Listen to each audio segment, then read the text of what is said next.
C 언어에서도 동적 할당이 굉장히 중요한데 우리 C 언어에서 동적 할당을 많이 안 다뤘어요. C 언어에서 포인터 나오면서 동적 할당을 굉장히 많이 써요. 그리고 그 부분이 굉장히 중요한데 우리 교과서에서 그 부분을 건너뛰었어요. 여기에서 처음 동적 할당이라는 말이 나오는데 C++에서만 동적 할당이 있는 게 아니고 C 언어에서도 동적 할당을 했었어요. 그래서 두 가지를 다 설명을 해줄게요. 책에서는 C++ 얘기만 하는데 C에서도 중요하니까 둘 다 설명을 할게요. 일단 동적 할당의 개념을 알아봐야 돼요. 동적 할당의 개념.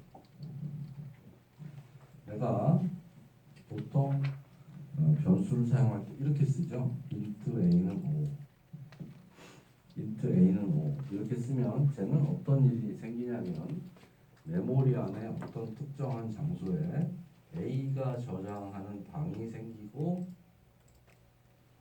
어디 있습니까?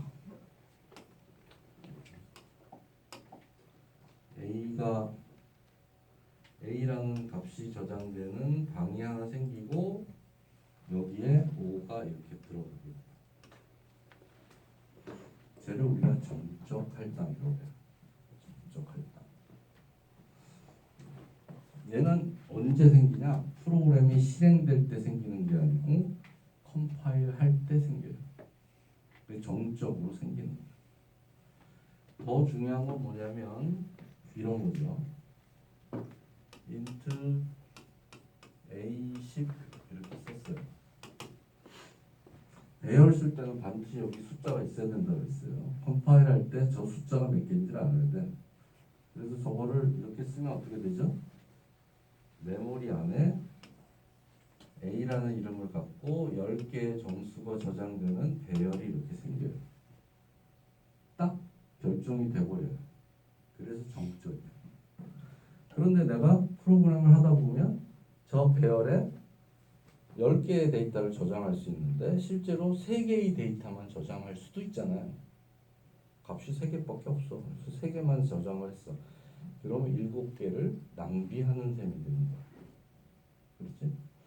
정적으로 딱 10개를 잡아놨으니까. 근데 데이터가 11개가 필요해. 그럼 그 프로그램은 실행이 안 돼. 11개를 저장할 수 없으니까. 그러니까 실행이 안 되는 건 막아야 되니까 여유 있게 잡아야지. 한 1000개 잡아놓지 뭐. 이렇게 잡아놓고 실제로 5개만 쓰는 경우도 있는 거예요. 낭비가 심한 거죠.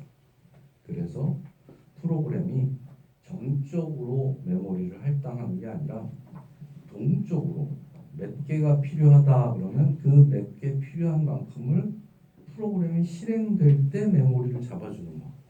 그걸 동적 할당이라고 해요. 알겠습니까? 알겠어요, 유리? 전혀 뭔 소리야? 하는 표정인데. 그래서 동적 할당이라는 건 뭐냐? 컴파일 할 때는 몇 개인지 몰라. 실행할 때 몇 개인지 알고 거기에 해당하는 만큼 메모리를 할당하는 방법. 그게 동적 메모리 할당이다. 그럼 동적으로 할당하는 게 좋겠어요? 정적으로 할당하는 게 좋겠어요? 정적으로 할당을 하다 보면 필요 없는 공간이 낭비되기도 하고 모자라면 프로그램이 안 돌아가기도 해요.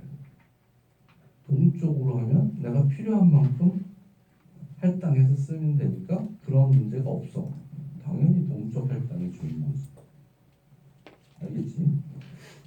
그렇게 쓴다. 그러면 C++에서는 동적으로 메모리 할당을 할 때 new라는 키워드를 사용한다. new라는 키워드를 사용한다. 그래서 할당하고 나서 쓴 다음에는 delete라는 키워드로 삭제한다. new와 delete를 사용해요. new와 delete. 알겠지? 그러면 우리가 어떻게 쓰는지 한번 보자고. 얘는 정적으로 이 세 가지 스타일은 다 정적으로 할당하는 거고 동적으로 할당할 때는 포인터를 사용한다. 포인터를 사용해서 자 A라는 것은 이게 잘 보이나? 이게 빨간색이 잘 보여요? 잘 안 보이죠?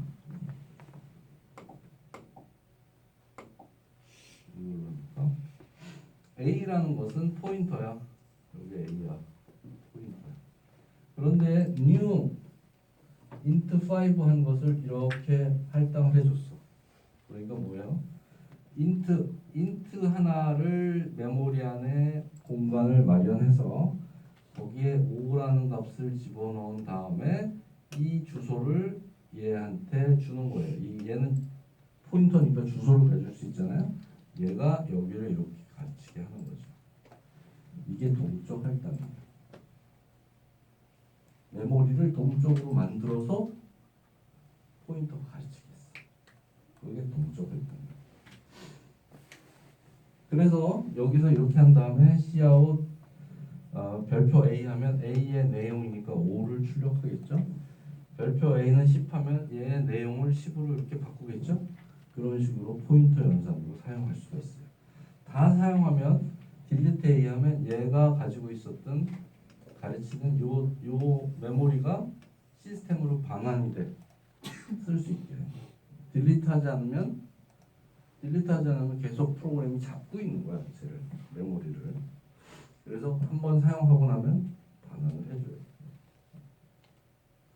그래서 요렇게 쓰는 것이 첫 번째, 메모리상에 인트를 담는 공간이 동적으로 만들어짐, 거기에 5를 저장함, 그곳의 주소를 얘가 갖게 함, 이렇게 이런 과정으로 정수를 보는 거죠.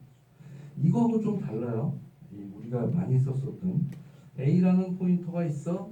A라는 포인터가 있는데 A라는 변수가 있어. A라는 변수가 있고 P라는 포인터가 있는데 P가 이 주소를 가르치고 있어.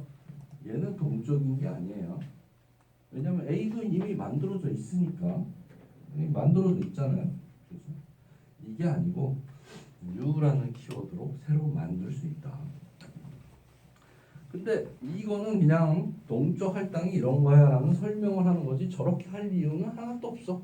뭐라는 귀찮게 저렇게 정수 하나를 쓰는데 이거는 그 설명하기 위해서 이런 예를 만들어 놓은 거고 굳이 이렇게 쓸 필요는 없다. 그럼 언제 쓰느냐? 여기는 얘가 안 나와 있으니까 내가 예를 하나 만들어서 동적 할당을 쓰는 예.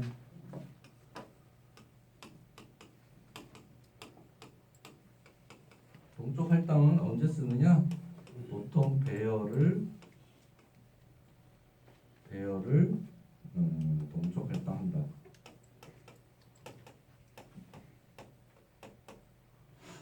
예를 들면 우리가 많이 짠 프로그램 중에서 10개의 정수를 입력받아서 저장하고 그것 중에서 가장 큰 수와 가장 작은 수를 찾아라 이런 거 많이 했지. 그러면 배열 10개가 있어야 되잖아. 그치?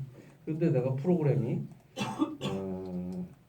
몇 개인지는 모르지만 정수를 입력받아서 그 중에 제일 큰 수와 작은 수를 찾아봐. 그러면은 몇 개인지를 모르니까 1000개를 잡아야 될지 10,000개를 잡아야 될지 모르는 거예요. 그러니까 낭비가 생길 수도 있고 모자라서 못 들어갈 수도 있는. 그럴 때 동적 할당을 사용한다. 동적 할당으로 배열을 한번 잡아서 해봅시다. 보통 이럴 때 사용한다. 동적 할당은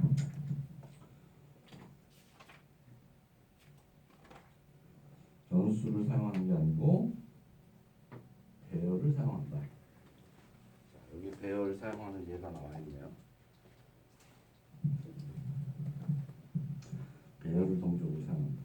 자, int array 10 하면 얘는 정적으로 할당한 거예요. 얘는 정적으로 할당했다.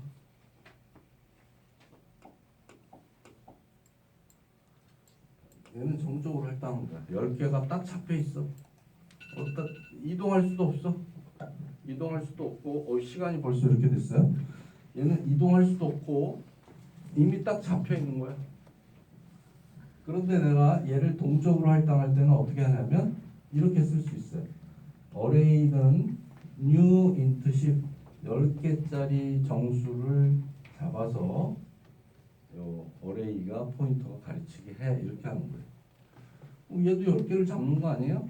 얘는 n일 수도 있다. 입력받은 숫자일 수도 있다. 알겠죠? 요거 이따가 실습 시간에 같이 해봅시다. 동적 할당을 굉장히 많이 쓰는데 어떨 때 쓰는지 한 가지 예제만 들어보면 돼요. 요럴 때 쓴다. 오늘은 조금 천천히 하다 보니까 진도를 많이 못 나갔는데 이따 실습 시간에 좀 더 하도록 하죠.